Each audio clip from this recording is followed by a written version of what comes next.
The heavens, the earth, and all their vast array were finished. On the seventh day God finished his work which he had done, and he rested on the seventh day from all his work which he had done. God blessed the seventh day and made it holy, because he rested in it from all his work of creation which he had done. This is the history of the generations of the heavens and of the earth, when they were created, in the day that Yahweh God made the earth and the heavens.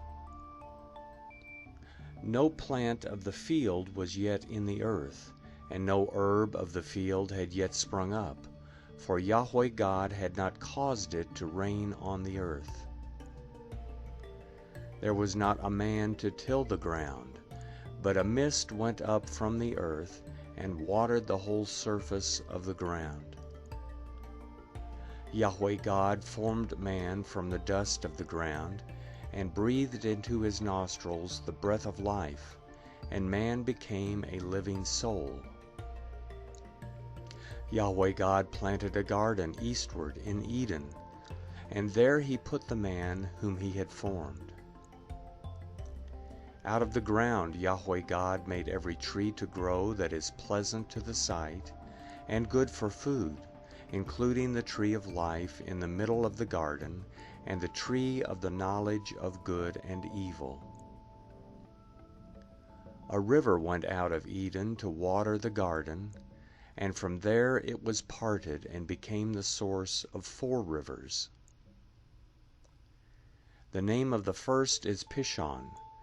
It flows through the whole land of Havilah, where there is gold, and the gold of that land is good. Bdellium and onyx stone are also there. The name of the second river is Gihon. It is the same river that flows through the whole land of Cush. The name of the third river is Hiddekel. This is the one which flows in front of Assyria. The fourth river is the Euphrates. Yahweh God took the man and put him into the Garden of Eden to cultivate and keep it. Yahweh God commanded the man, saying, "You may freely eat of every tree of the garden, but you shall not eat of the tree of the knowledge of good and evil, for in the day that you eat of it, you will surely die." Yahweh God said, "It is not good for the man to be alone. I will make him a helper comparable to him." Out of the ground Yahweh God formed every animal of the field and every bird of the sky, and brought them to the man to see what he would call them. Whatever the man called every living creature became its name. The man gave names to all livestock, and to the birds of the sky, and to every animal of the field. But for man there was not found a helper comparable to him. Yahweh caused the man to fall into a deep sleep. As the man slept, he took one of his ribs and closed up the flesh in its place.